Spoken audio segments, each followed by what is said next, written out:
आज मैं आपको चोरों की कहानी सुनाने जा रहा हूं। इस कहानी में 4 चोर हैं जो मिलकर एक घर में चोरी करते हैं। चोरी के बाद क्या होता है उनके साथ, वे पकड़े जाते हैं या नहीं, यह जानेंगे हम आगे की आने में। दोस्तों, अब कहानी की शुरुआत करते हैं। 4 दोस्त थे जो कहीं भी मिलकर चोरी करते थे और चोरी करने में हमेशा एक दूसरे का साथ देते थे और चोरी से उन्हें जो भी धन मिलता था वह आपस में बांट लेते थे। सभी चोरों में एक चोर जो कि बहुत छोटा था, लगभग 12 से 13 साल का ही था। बाकी सभी चोर 18 वर्ष से अधिक उम्र के थे। यदि वे कहीं भी चोरी करने जाते तो छोटे चोर को सबसे आगे भेजते थे, क्योंकि छोटा चोर दुबला पतला होने के कारण पतली और संकरी जगह में भी आसानी से प्रवेश कर जाता था।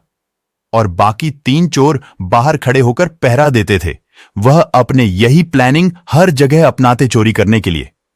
उन्होंने एक घर में चोरी करने का प्लान बनाया और आधी रात को सभी चोर उस घर की ओर चल दिए चोरी करने। सभी चोर किसी भी घर में चोरी आधी रात में करते थे, क्योंकि इस समय घर के सदस्य गहरी नींद में सो रहे होते थे। इसी तरह उस घर में भी चोरों ने प्लान बनाया घर में घुसने का और उस घर से बार बार यूं ही चोरी करते रहे। लेकिन उस घर के किसी भी सदस्य को चोरी के कारण का पता नहीं चल पा रहा था कि आखिर उनके घर में कौन चोरी कर रहा है। चोर उस घर में लगभग 3 बार चोरी कर चुके थे। उस घर के सदस्यों को लग रहा था कि घर का ही कोई सदस्य है जो इस चोरी को अंजाम दे रहा है। उस घर के सदस्य आपस में ही कई बार इस बात को लेकर एक दूसरे पर इल्जाम लगाते। चौथी बार भी चोर उसी घर में चोरी करने आए। उस घर के मेन गेट के ऊपर थोड़ी जगह छोड़ी गई थी दीवार में खिड़की लगाने के लिए। चोर हर बार वहीं से घर के अंदर प्रवेश करते थे। सबसे पहले छोटे चोर को अंदर भेजते थे, क्योंकि वह आसानी से घर के अंदर जा सकता था। छोटा चोर घर के अंदर प्रवेश करने के लिए मेन गेट के ऊपर चढ़ा। वह गेट के ऊपर बैठा ही था, अंदर की ओर प्रवेश करने ही वाला था। उसका एक पैर बाहर की तरफ और एक पैर अंदर की तरफ लटका था। लेकिन उसी वक्त घर की बड़ी बहू भी पानी पीने के लिए उठी थी और उसने चोर को मेन गेट पर पैर लटकाए बैठे हुए देख लिया और चुपके से आकर छोटे चोर का पैर जोर से पकड़ लिया। लेकिन बाहर खड़े बाकी 3 चोर तब तक वहां से भाग चुके थे। वह चोर का पैर पकड़कर जोर जोर से चिल्लाने लगी, चोर चोर चोर, मेरे घर में चोर। उसके चिल्लाने की आवाज सुनकर घर के सभी सदस्य उठ गए, यहां तक कि सभी पड़ोसी भी उठ गए। फिर क्या था, छोटे चोर का जबरदस्त स्वागत हुआ परिवार के सदस्यों और पड़ोसियों के लात घूंसे और डंडों के साथ। इतनी देर में किसी ने पुलिस को भी फोन करके बुला लिया। फिर छोटे चोर से पुलिस ने पूछताछ की कि तेरे साथ बाकी कौन थे, उनका पता बता, वह सब कहां मिलेंगे। आखिरकार छोटे चोर ने सोचा कि मैं अकेले क्यों फंसूं, मैं अकेले ही क्यों मार खाऊं, और उसने बाकी 3 चोरों का भी पता बता दिया। फौरन बाकी 3 चोरों को भी पकड़कर लाया गया और बाकी 3 चोरों का भी लोगों ने जमकर स्वागत किया, मतलब जमकर पिटाई की। सभी ने अपना हाथ साफ किया उन चोरों पर। चोरों के खिलाफ रिपोर्ट लिखी गई। रात से सुबह हो चुकी थी। पुलिस वालों ने चोरों को गाड़ी में बैठने के लिए कहा। इस बीच एक बहुत हास्यास्पद घटना घटित हुई। चोरों ने पिटाई खाने के बाद पानी मांगा पीने के लिए और फिर अपने जेब से छोटी कंघी निकाली और चारों चोरों ने अपने बालों में हाथ फेरते हुए इत्मीनान से कंघी करी। वे सबको ऐसा दिखा रहे थे कि उन्हें चोरी करने और पिटाई खाने का कोई गम ही नहीं है। यह हास्यास्पद घटना यहीं तक समाप्त नहीं हुई। चोरों ने कंघी करने के बाद पास खड़े लोगों से अपनी बीड़ी जलाने के लिए माचिस मांगी। यह बहुत ही हास्यास्पद घटना थी। उनको माचिस दी गई, लेकिन पास में खड़े सभी लोग हंस रहे थे। यह तो वही बात हो गई कि रस्सी जल गई लेकिन बल नहीं गया। लेकिन इस घटना के बाद उन सारे चोरों की माताएं उस गली में आने से कतराती थीं जिस गली के घर में चोरी हुई थी, क्योंकि उस गली में उनकी माताओं को आने पर चोरों की माताओं के नाम से जाना जाता था। सभी कहते थे, वह देखो चोर की मां जा रही है। यह सुनकर चोरों की मां शर्मिंदा होती थीं।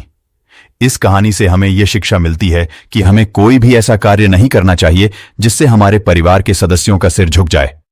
उम्मीद है कि आपको यह कहानी अच्छी लगी होगी। मिलते हैं अगली कहानी के साथ।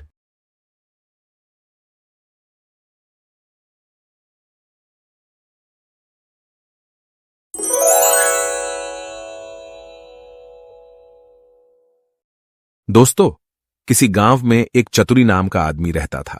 वह बड़ा ही चतुर था, इसीलिए सब उसे चतुरी कहा करते थे। घर में वह और उसकी स्त्री थी। उनकी गुजर बसर जैसे तैसे होती थी। इससे वे लोग हैरान रहते थे। एक दिन चतुरी ने सोचा कि गांव में रहकर तो उनकी हालत सुधरने से रही, तब क्यों न वह कुछ दिन के लिए शहर चला जाए और वहां से थोड़ी कमाई कर लाए। स्त्री से सलाह की तो उसने भी जाने की अनुमति दे दी। वह शहर पहुंच गया। मेहनती तो वह था ही, सूझबूझ भी उसमें खूब थी। कुछ ही दिनों में उसने 100 रुपये कमा लिए। इसके बाद वह गांव को रवाना हो गया। रास्ते में घना जंगल पड़ता था। जंगल में डाकू रहते थे। चतुरी ने मन ही मन कहा कि वह रुपये ले जाएगा तो डाकू छीन लेंगे। उसने उपाय खोजा। एक घोड़ी खरीदी और कुछ रुपये उसकी पूंछ में बांधकर चल दिया। देखते देखते डाकुओं ने उसे घेरा। बोले, बड़ी कमाई करके लाया है चतुरिया, ला निकाल रुपये। चतुरी ने कहा, रुपये मेरे पास कहाँ हैं? जो थे उससे यह घोड़ी खरीद लाया हूं। इस घोड़ी की बड़ी करामात है, मुझे यह रोज 50 रुपये देती है। इतना कहकर उसने मारा। पूंछ में डंडा की खनखन करके 50 रुपये निकल पड़े। डाकुओं का सरदार बोला, सुन भाई, ये घोड़ी तुमने कितने में खरीदी है? चतुरी ने कहा, क्यों, उससे तुम्हें क्या? वह बोला, हमें रुपये नहीं चाहिए, ये घोड़ी दे दो। नहीं, चतुरी ने गंभीरता से कहा, मैं ऐसा नहीं कर सकता, मेरी रोजी की आमदनी बंद हो जाएगी। सरदार बोला, ये ले, घोड़ी के लिए 100 रुपये। चतुरी ने और आग्रह करना ठीक नहीं समझा। रुपये लेकर घोड़ी उन्हें दे दी और गांव की ओर चल पड़ी। घर आकर सारा किस्सा अपनी स्त्री को सुना दिया। उसने कहा, हो न हो, 2-4 दिन में डाकू यहां आए बिना नहीं रहेंगे, हमें तैयार रहना चाहिए। अगले दिन वह खरगोश के 2 एक से बच्चे ले आया। एक उसने स्त्री को दिया। बोला, मैं रात को बाहर की कोठरी में बैठ जाया करूंगा। जैसे ही डाकू आए, इस खरगोश के बच्चे को यह कहकर छोड़ देना कि जा, चतुरी को बुला ला, आगे मैं संभाल लूंगा। डाकुओं का सरदार घोड़ी को लेकर अपने घर गया और रात को आंगन में खड़ा करके पूंछ में डंडा मारा और बोला, ला रुपए। रुपये कहां से आते? उसने कस कस कर कई डंडे पहले तो पूंछ में मारे, फिर कमर में। घोड़ी ने लीद कर दी, पर रुपये नहीं दिए। सरदार समझ गया कि चतुरी ने बदमाशी की है, पर उसने अपने साथियों से कुछ भी नहीं कहा। घोड़ी दूसरे के यहां गई, तीसरे के यहां गई, उसकी खूब मरम्मत हुई, पर रुपये बेचारी कहां से देती? चतुरी ने उन्हें मूर्ख बना दिया, लेकिन इस बात को अपने साथी से कहे तो कैसे? उसकी हंसाई जो होगी। आखिर 5वें डाकू के यहां जाकर घोड़ी ने दम तोड़ दिया। तब भेद खुला। फिर सारे डाकू मिलकर एक रात को चतुरी के घर पहुंच गए। दरवाजा खटखाया। चतुरी की घरवाली ने खोल दिया। सरदार ने पूछा, कहां है चतुरी का बच्चा? स्त्री बोली, वह खेत पर गए हैं। इतना कहकर उसने खरगोश के बच्चे को हाथ में लेकर दरवाजे के बाहर छोड़ दिया और बोली, जा रे, चतुरी को फौरन बुला ला। क्षण भर बाद ही डाकुओं ने देखा कि चतुरी खरगोश के बच्चे को हाथ में लिए चला आ रहा है। आते ही बोला, आप लोगों ने मुझे बुलाया है। इसके पहुंचते ही मैं चला आया। वाह रे खरगोश! डाकू गुस्से में भरकर आए थे, पर खरगोश को देखते ही उनका गुस्सा काफूर हो गया। सरदार ने अचरज में भरकर पूछा, ये तुम्हारे पास पहुंचा कैसे? चतुरी बोला, यही तो इसकी तारीफ है। मैं 7वें आसमान पर हूं तो वहां से भी बुला ला सकता है। सरदार ने कहा, चतुरी, यह खरगोश हमें दे दे। हम लोग इधर उधर घूमते रहते हैं और हमारी घरवाली परेशान रहती है। वह इसे भेजकर हमें बुलवा लिया करेगी। दूसरा डाकू बोला, तूने हमारे साथ बड़ा धोखा किया है। रुपए ले आया और ऐसी घोड़ी दे आया कि जिसने एक पैसा भी नहीं दिया और मर गई। खैर, जो हुआ सो हुआ। अब यह खरगोश दे। चतुरी ने बहुत मना किया तो सरदार ने 100 रुपये निकाले। बोला, यह ले, ला दे खरगोश को। चतुरी ने रुपये ले लिए और खरगोश दे दिया। डाकू चले गए। चतुरी ने आगे के लिए फिर एक चाल सोची। उधर डाकुओं के सरदार ने खरगोश को घर ले जाकर अपनी स्त्री को दिया और उससे कह दिया कि जब खाना तैयार हो जाए तो इसे भेज देना, और वह बाहर चला गया। दोस्तों के बीच बैठा रहा। राह देखते देखते आधी रात हो गई, पर खरगोश नहीं आया तो वह झल्लाकर घर पहुंचा और स्त्री पर उबल पड़ा। स्त्री ने कहा, तुम नाहक नाराज होते हो, मैंने तो घंटों पहले खरगोश को भेज दिया था। सरदार समझ गया कि यह चतुरी की शैतानी है। वे लोग तीसरे दिन रात को फिर चतुरी के घर पहुंच गए। उन्हें देखते ही चतुरी ने अपनी स्त्री से कहा, इनके रुपये लाकर दे दे। स्त्री बोली, मैं नहीं देती। नहीं देती? चतुरी गरजा और उसने कुल्हाड़ी उठाकर अपनी स्त्री पर वार किया। स्त्री लहूलुहान होकर धरती पर गिर पड़ी और आंखें मुंद गईं। डाकू दंग रह गए। उन्होंने कहा, अरे चतुरी, तूने ये क्या कर डाला? चतुरी बोला, तुम लोग चिंता ना करो, ये तो हम लोगों की रोज की बात है, मैं इसे अभी जिंदा किए देता हूं। इतना कहकर वह अंदर गया और वहां से एक सारंगी उठा लाया। जैसे ही उसे बजाया कि स्त्री उठ खड़ी हुई। चतुरी ने उसे पहले से ही सिखा रखा था और खून दिखाने के लिए वैसा रंग तैयार कर लिया था। नाटक को असली समझकर डाकुओं का सरदार चकित रह गया। उसने कहा, चतुरी भैया, यह सारंगी तू हमें दे दे। चतुरी ने बहुत आनाकानी की तो सरदार ने 100 रुपये निकाल कर दे दिए और सारंगी लेकर वे चले गए। घर पहुंचते ही सरदार ने स्त्री को फटकारा और स्त्री कुछ तेज हो गई तो उसने आव देखा न ताव कुल्हाड़ी लेकर गर्दन अलग कर दी। फिर सारंगी लेकर बैठ गया। बजाते बजाते सारंगी के तार टूट गए, लेकिन स्त्री ने आंखें नहीं खोली। सरदार अपनी मूर्खता पर सिर धुन कर रह गया, पर अपनी बेवकूफी की बात उसने किसी को बताई नहीं और एक के बाद एक सारी स्त्रियों के सिर कट गए। भेद खुला तो डाकुओं का पारा आसमान पर चढ़ गया। वे फौरन चतुरी के घर पहुंचे और उसे पकड़कर एक बोरी में बंद कर नदी में डुबोने ले चले। रात भर चलकर सवेरे वे एक मंदिर पर पहुंचे। थोड़ी दूर पर नदी थी। उन्होंने बोरी को मंदिर पर रख दिया और सब चले गए।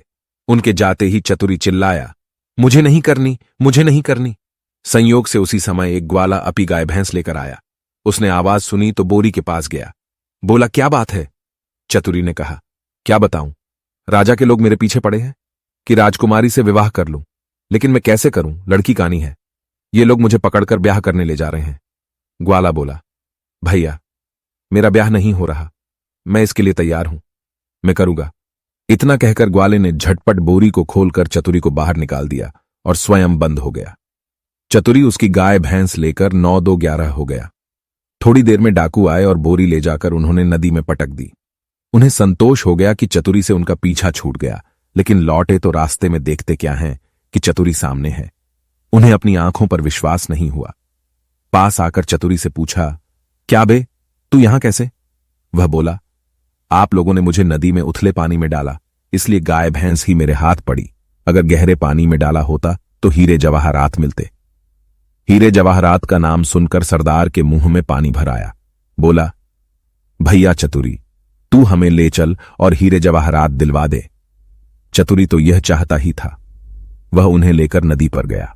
बोला, देखो, जितनी देर पानी में रहोगे उतना ही लाभ होगा। तुम सब एक एक भारी पत्थर गले में बांध लो। लोभी क्या नहीं कर सकता लालच में। उन्होंने अपने गलों में पत्थर बांध लिए और एक कतार में खड़े हो गए। चतुरी ने एक एक को धक्का देकर नदी में गिरा दिया। सारे डाकुओं से हमेशा के लिए छुटकारा पाकर ऊपर चले गए चतुरी गाय भैंस लेकर खुशी खुशी घर लौटा और अपनी स्त्री के साथ आनंद से रहने लगा।